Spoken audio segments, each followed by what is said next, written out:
खाग में स्काला जी हिन रिवायत के एप्रिशिएट करण खपे हुनजे ऑब्जेक्टिव के त हू कैनेडा में जेके असांजे सिंध जा दोस्त उते वेठल आहिनि हिकिड़ो त उन्हनि खे उन्हनि गॾियो आहे ऐं ॿियो कनेक्ट कयो आहे हुननि असांजे नौजवाननि खे हितां जी सिविल सोसाइटी खे हितां जे माण्हुनि खे पंहिंजे कल्चर सां पंहिंजे मसइलनि सां ख़ासि तौर ते नौजवाननि ते जेको फोकस कयो आहे मुंहिंजे ख़्याल में इहो ॾाढो इंतिहाई ज़बरदस्त क़दम आहे।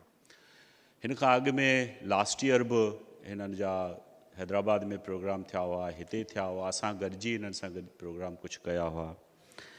त हिकिड़ो जेको पहिरियों सेशन अॼु बि थियो आहे जेको नौजवाननि जे कैरियर काउंसलिंग जे हवाले सां नौजवाननि खे एब्रॉड एजुकेशन कीअं हासिलु कनि, स्कॉलरशिप्स कीअं हासिलु कनि ऐं हिकिड़ो असां वटि जेको मालूमात जो जी खोट आहे त असां सुठी तालीम जे लाइ हिकिड़ो त हिते पंहिंजी जुस्तजू कीअं करियूं ऐं ॿियो ॿाहिरि अहिड़ियूं कहिड़ियूं अपॉर्चुनिटीज़ आहिनि जिन ते असांखे वञणु खपे। त इहो ॾाढो ज़बरदस्त कमु आहे ऐं आउं इन्हनि दोस्तनि सां गॾु आहियां गुज़िरियल 2-3 सालनि खां त हीअ प्रैक्टिकली बि उन्हनि खे जेको सपोर्ट कनि पिया, मदद कनि पिया उते रहाइश जे हवाले सां, एडमिशन्स जे हवाले सां, मसइलनि जे हवाले सां, त मुंहिंजे ख़्याल में इहो तमामु ज़बरदस्त कमु आहे। इन लाइ हिकिड़ो एप्रिसिएशन में क्लिपिंग थियणु खपे, ॾाढो ज़बरदस्त कमु आहे। ॿी जेको अॼु ऐं लास्ट ईयर बि जेको टैलेंट आहे नौजवाननि में ऐं हैरान करे छॾियो आहे त जेके बि नौजवान उहे पंहिंजे पंहिंजी फील्ड में जेतिरो कमु कनि पिया ऐं उहे वाक़ई एप्रिसिएशन लहनि था ऐं मुंहिंजे ख़्याल में इहा हिकिड़ी इंस्पायरेशन ॿियनि नौजवाननि जे लाइ बि आहे त हू पंहिंजे फील्ड में अॻिते जेको सो कीअं वधनि। त इहो टैलेंट सिंध में मौजूदु आहे।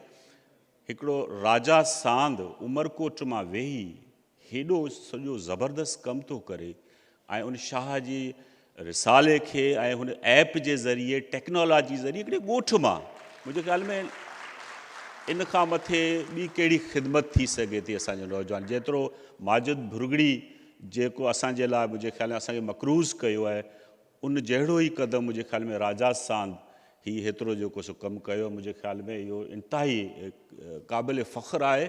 ऐं असां इहो 2 साल अॻु में उमरकोट में बि इहो साॻियो इवेंट करे दोस्त खे एप्रिशिएट कयो ऐं अॼु हेसि ताईं पहुतो इन जी पज़ीराई थियणु खपे, इनखे एवॉर्ड ॾियणु खपे राजा सांद खे, ॾाढो ज़बरदस्त हुन कमु कयो आहे। मुंहिंजे ख़्याल में कुझु अॼु जेके डिस्कशन थियूं आहिनि उन्हनि में हिकिड़ी शइ इहा पाण कई आहे त हिकिड़ी ट्रांसफॉर्मेशन आहे, हिकिड़ो दौरु तब्दील थिए पियो त उन दौर में तब्दीली जे लाइ असांखे तयारु थियणो आहे, टेक्नोलॉजी जे मैदान में थियणो आहे, एजुकेशन जे मैदान में थियणो आहे ऐं मुंहिंजे ख़्याल में बिना कंहिं वधा जे साईं सरदार अली शाह जे लाइ बि हिकिड़ी एप्रिसिएशन थियणु खपे, क्लिपिंग थियणु खपे। मैरिट ते उस्ताद ॾिना आहिनि, मुंहिंजे ख़्याल में हेतिरी जेका तालीम जी तबाही थी हुई ऐं पहिरियों दफ़ो हेतिरी सॼी रिक्रूटमेंट थी आहे ऐं मेरिट ते थी आहे, इहा असांजे लाइ ऐं हिते पाकिस्तान जे लाइ असांजे सभिनी माण्हुनि जे लाइ इंतिहाई फ़ख़्र जी ॻाल्हि आहे। असीं सम्झूं था त इहो सुठी तालीम लाइ हिकिड़ी पहिरीं विख आहे, इन में असां सभिनी खे एप्रिशिएट करणु खपे ऐं असांखे इन पूरी मुहिम में बि शामिलु थियणु खपे। तब्दीली ईअं ई मुंहिंजे ख़्याल में अची सघे थी ऐं इहो ई बहितरु क़दम आहे। उन सां गॾोगॾु जेको अॼु ॻाल्हि थिए त पंहिंजे सोच में बि तब्दीली आणिजे, पॉज़िटिविटी खे प्रोमोट कजे।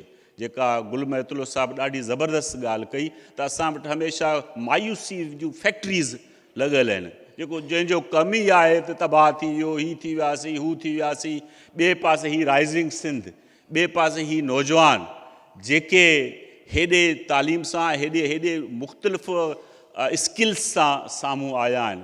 त इहो मुंहिंजे ख़्याल में स्काला जो हिकिड़ो ॾाढो ज़बरदस्त कंट्रीब्यूशन आहे त इन पॉज़िटिविटी खे असीं हर साल प्रोमोट करियूं था ऐं हिन साल बि कयो आहे।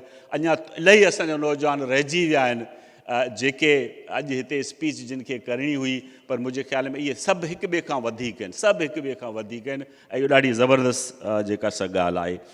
इलाही मॉडल ठहिया आहिनि पाण वटि, नयूं शयूं आहिनि, हाणे इनखे प्रोमोट करण जी ज़रूरत आहे ऐं इहो कमु असां सभिनी जो आहे त हर उन पॉज़िटिव स्टेप खे असांखे प्रोमोट करणु खपे जेको सिंध जे मफ़ाद में आहे ऐं असां सभिनी जे जेको सो मफ़ाद में आहे। हिकिड़ी ॾाढी सुठी ॻाल्हि थी त सोशल मीडिया जो पॉज़िटिव इस्तेमालु थियणु खपे ऐं इहो अदी ॾाढी ज़बरदस्त ॻाल्हि कई। मुंहिंजे ख़्याल में हिन वक़्त में जेको ट्रेंड ऐं शयूं हलनि पियूं उनखे बि ॾाढो ज़बरदस्त टूल आहे त इनखे असां पॉज़िटिव कीअं इस्तेमालु करियूं। त हिन नौजवाननि खे इहो बि मैसेज ॾियणु खपे त अदी वांगुरु पाण बि सिखूं ऐं पंहिंजे पॉज़िटिविटी खे प्रोमोट करियूं ऐं सोशल मीडिया जो सही इस्तेमालु जेको आहे उहो करियूं।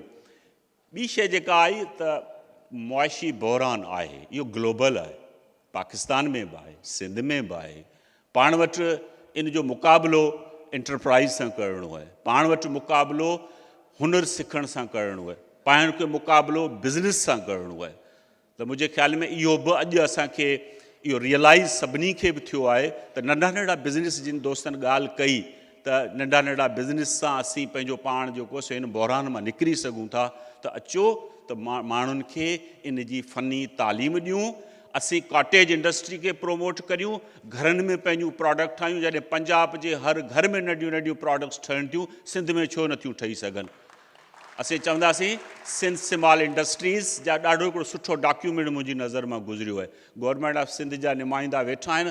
आउं रुॻो इहो चवंदुसि जो उमरकोट जे DC धारेजो साहिबु जॾहिं उहो हूंदो हो उन डिपार्टमेंट में ऐं उन जेका स्ट्रेटेजी ठाही आहे उनखे रुॻो इम्प्लीमेंट थिए त बि असांजी कॉटेज इंडस्ट्री ऐं असांजे लोकल सतह ते उनजी इलाही पज़ीराई जेका असां थी सघे थी, उन ते कमु कजे, मुआशी बहरान जो मुक़ाबिलो कजे।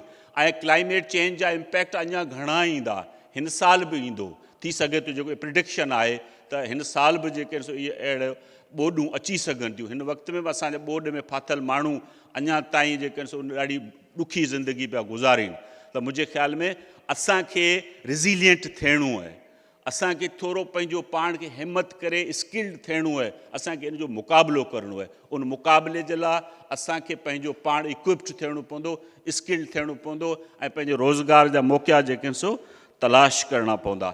असां वटि अकेडमिया जा ॾाढा सुठा हिते दोस्त वेठल आहिनि। डॉक्टर कमलेश मुंहिंजे साम्हूं वेठल आहे, इंटरप्राइज़ जे हवाले सां ॾाढो मेरान यूनिवर्सिटी में बि कमु हले पियो, IBA में बि कमु हले पियो। हिते कराची में ॾाढा सुठा सुठा यूनिट अहिड़ा खुलिया आहिनि, स्टार्टअप्स जो रुझान बि आहे। त अचो त इन सिंध जेके असांखे इन मुक़ाबिला जेके सो असां स्किल डेवलपमेंट ऐं उनजे हवाले सां जेको सो करियूं।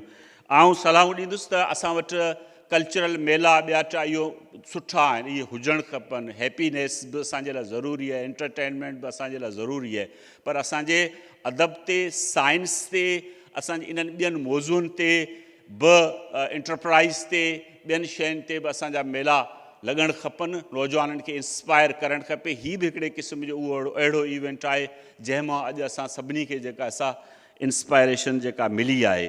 त उन हवाले सां बि असांखे गॾिजी कमु करणु खपे।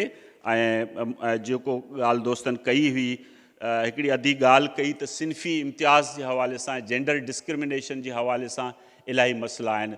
छोकिरियुनि जे लाइ इलाही रुकावटूं आहिनि, तालीम जे हवाले सां आहिनि, नौकिरी जे हवाले सां आहिनि। त इन थोरे मर्दाना समाज में असीं बि जेके वेठल आहियूं मर्द, असां पंहिंजे रवैये खे थोरो सॉफ्ट करियूं, थोरो चेंज करियूं, ख़वातीन औरतुनि खे, छोकिरियुनि खे मौक़ो ॾियूं, गर्ल्स एजुकेशन खे प्रोमोट करियूं। त मुंहिंजे ख़्याल में असीं नई सिंध ऐं नयूं शयूं जेके आहिनि सो असीं अॻिते आणे सघूं था।